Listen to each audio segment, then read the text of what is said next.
Hi, I'm Mike Lawrence. I'm a wood carver.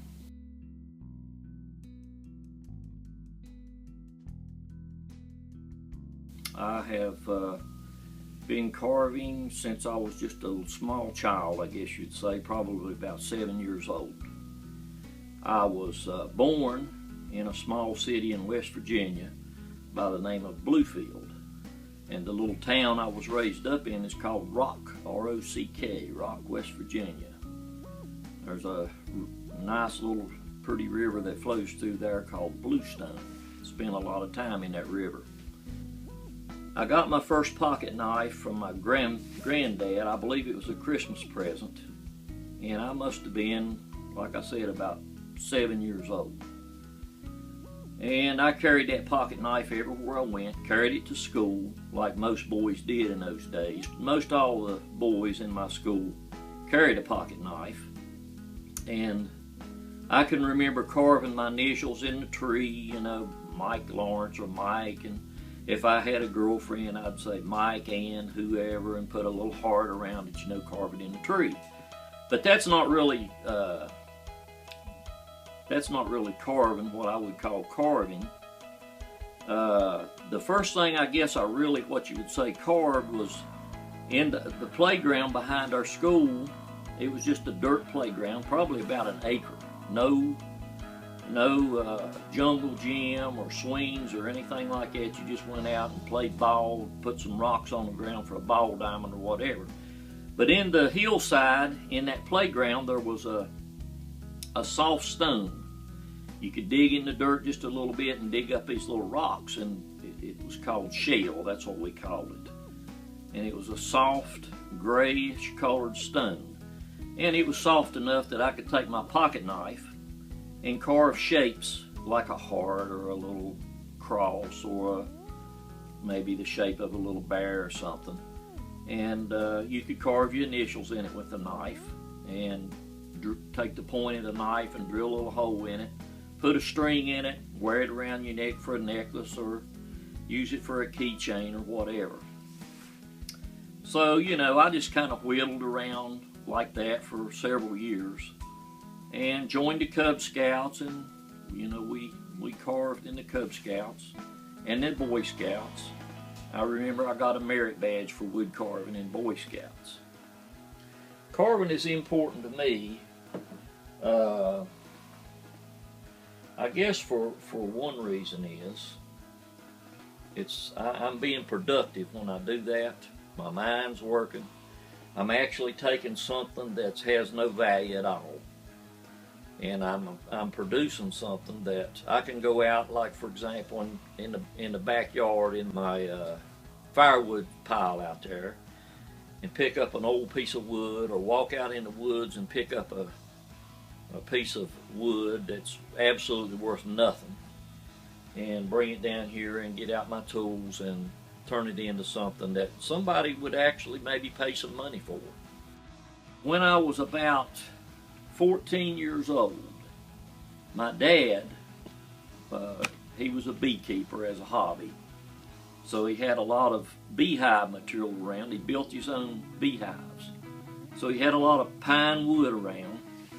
And one day I was around the house, nothing to do, bored as heck. And I went up in the building where he kept his beehive material and picked up a piece of wood. And I carved a little man out of that wood. And for some reason, all these years, I have kept that little piece of wood. I remember walking to the garbage can with it many times. And I think I even throwed it in the garbage a couple times and got it back out. And it didn't mean much to me then, but now that I have really got into wood carving a lot deeper, I'm glad I kept that piece. About every other year, right now I'm in the Kansas City Woodcarvers Club, and every other year the Girl Scouts have a huge camp out. And I mean, they come in from, I don't know, like 1,000 girls, and they do different projects. And this is a very basic project that we start the girls out on, is carving a little simple whistle. And we get little girls in there that's, you know, just little, they must not be more than 10 years old. Some of them can hardly take a knife and push it through the wood, but we teach them how to carve the very basics, and we carve these little whistles. And every year they give us the people who volunteer and go up there and do that, they give us something, you know, in appreciation. Some of these whistles are pretty good, some are not. But this thing right here is one of the gifts they gave me for, you know, for teaching them. And then this one right here is another one. Every year they give us some type of gift of appreciation. So I enjoy going up there and helping them with that. Here's this little man I was speaking about. He's real simple, nothing toy, and you can see the bottom of the shape there. That's about the size of the piece of wood that my dad had. You know, it was a board about that long. And I was just playing around and goofing around and carved that little man. And that's the first time I actually realized I might be able to carve something. So after I got it carved, I took it and showed it to my mom, and she said, "Wow, Mike, it's great." You know, like a mom would, naturally. So I hung on to it and still got it to this day, amazingly. These are some knives that I made to carve with, and this is really all you need to start carving is a knife and a piece of wood. Probably didn't carve that much for several years. Got married, went into the Army, got out of the Army, started to work on the railroad. Worked on the railroad for probably at least 10 years. And I worked at a railroad yard in a place called Mullins, West Virginia, which was a pretty good ways away from my home. And I always wanted to get closer, so I transferred to Bluefield Yard in the very city I was born in, and it wasn't that far from where I lived. Well, there was a man that I worked with one day, and he brought to work a shoebox full of small carvings he had done, and it's the first time I ever saw, you know, anybody that I knew carved anything of any significance. And he had that box just full of little ducks and birds and bears and things like that that he had carved. And I tried to get him to give me one of them, but he never would.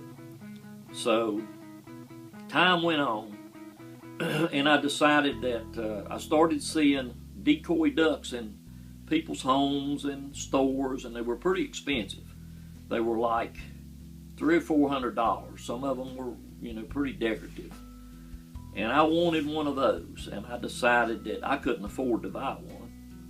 I decided, why couldn't I carve one of those? So I read books and studied and read a little bit about the history of decoys, which is very interesting. And eventually, I started carving one. These are some of the first decoys I carved. This one is called a pintail. And then this one over here is a canvasback, and this one here is a wood duck, and it's really pretty.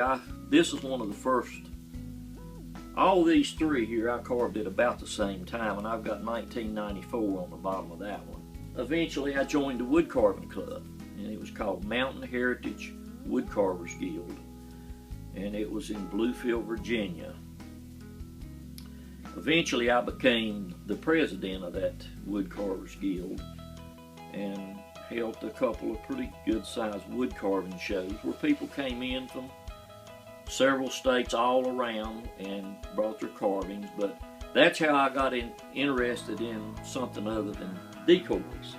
After I joined that guild, I started seeing, you know, there's a whole lot of other things you can carve, so, you know, I began to get interested in those type things too. Since I retired from my railroad job, I started volunteering at a carousel museum in Leavenworth, Kansas. And my most recent project is this French pig, and about a year ago I carved this model of it. I started on that project out there restoring this pig.